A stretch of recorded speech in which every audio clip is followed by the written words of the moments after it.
भूखे आदमी के लिए सिर्फ भोजन मायने रखता है। अंकल, मेरा बिल कितने का हुआ?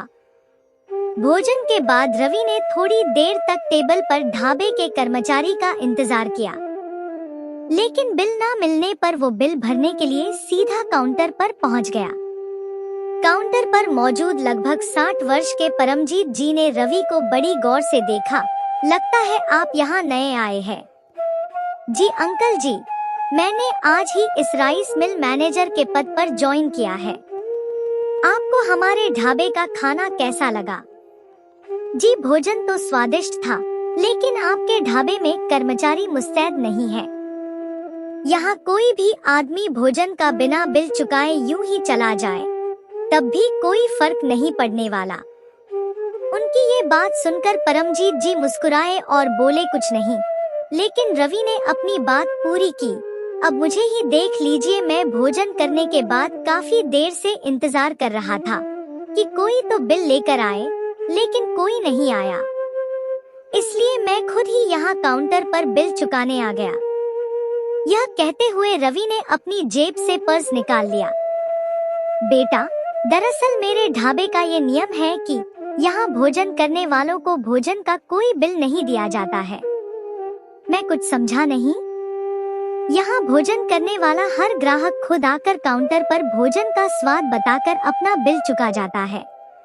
लेकिन अंकल, पता कैसे चलेगा कि भोजन का बिल कितने का हुआ? आपके यहाँ तो कोई मेनू कार्ड भी नहीं है। बेटा, मेनू कार्ड की कभी कोई जरूरत पड़ी ही नहीं, क्योंकि यहाँ पर भोजन करने 100% भूखे लोग ही आते हैं और भूखे के लिए भोजन मायने रखता है, मेनू कार्ड नहीं। अंकल, मेरे भोजन का बिल कितना हुआ ये तो बता दीजिए। 5 रुपए। 5 रुपए? रवि को मानो विश्वास ही नहीं हुआ। आखिर कोई इतना स्वादिष्ट भोजन किसी ग्राहक को मात्र 5 रुपए में कैसे खिला सकता है? दाल, चावल, रोटी, सब्जी, पापड़, सबका बिल मिलाकर मात्र 5 रुपए? अंकल? हाँ बेटा, यहाँ भर पेट खाने का बिल मात्र 5 रुपए ही होता है। अंकल, एक बात पूछूं? हाँ, पूछो बेटा। आप इतनी महंगाई में इतना सस्ता ढाबा कैसे चला रहे हैं? ऊपर वाले की कृपा है बेटा। जीवन भर जो भी कमाया है वो सब यहीं छोड़कर जाना है, तो फिर क्या सस्ता और क्या महंगा।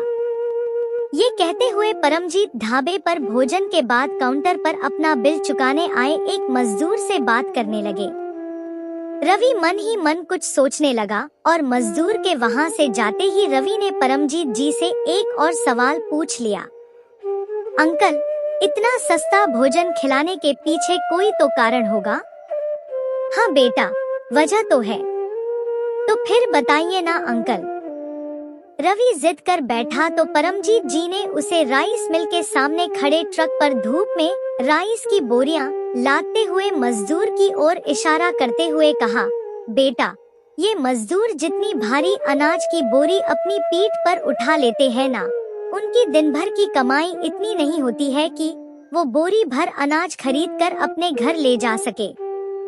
दिन भर मजदूरों के बीच रहने वाला रवि परमजीत जी की बात से सहमत हुआ, लेकिन परमजीत जी उसे आगे बताने लगे।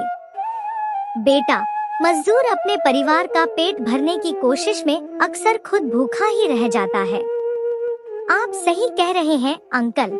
अगर आपका ढाबा हमारी राइस मिल के पास में नहीं होता तो जेब में रुपए होते हुए भी शायद आज मैं भूखा ही रह जाता। रवि भली भांति जानता था कि चाय बिस्किट से दिन तो कट जाता, मगर वास्तव में भूख नहीं मिटती। उनकी बात सुनकर परमजीत जी मुस्कुराए। मेरे पिताजी हमेशा मुझसे एक बात कहते थे कि जो लोग अपनी दिन भर की कमाई से कई बोरी अनाज खरीद सकते हैं, उन्हें आगे बढ़कर किसी गरीब की मदद जरूर करनी चाहिए। आपके पिताजी की इस बात से मैं भी सहमत हूँ अंकल। अगर आप बुरा ना माने तो क्या मैं आपसे एक बात और पूछ सकता हूँ? जरूर पूछो। इतना सस्ता ढाबा चलाने में आपका मुनाफा क्या होता है? सामने ढाबे की चारपाई पर बैठकर भोजन कर रहे मजदूरों की ओर देखकर परमजीत जी मुस्कुराए। भोजन कर तृप्त हो रहे इन मजदूरों के खिले हुए चेहरे ही मेरा मुनाफा है। उनकी बात सुनकर रवि पल भर के लिए निशब्द हो गया। लेकिन आज अचानक गरीबों के एक फरिश्ते से मिलकर वो भी खुद को पहली बार इतना तृप्त महसूस कर रहा था। अंकल ज्यादा तो नहीं, लेकिन अपनी कमाई से एक बोरी अनाज खरीदकर किसी जरूरतमंद को दान देने में तो मैं भी सक्षम हूँ। लेकिन एक बोरी किसी एक जरूरतमंद को देने से अच्छा है कि मेरा किया हुआ दान आपके इस ढाबे की रसोई के माध्यम से कई जरूरतमंदों के पेट में जाए। ये कहते हुए रवि ने अपने पर्स से 1000 रुपए निकालकर काउंटर पर रख दिए। मजदूरों को अपने ढाबे पर मात्र 5 रुपए में भरपेट भोजन उपलब्ध कराने वाले परमजीत जी अपने समक्ष हाथ जोड़कर खड़े एक नौजवान द्वारा सच्चे हृदय से किए दान को इनकार ना कर सके।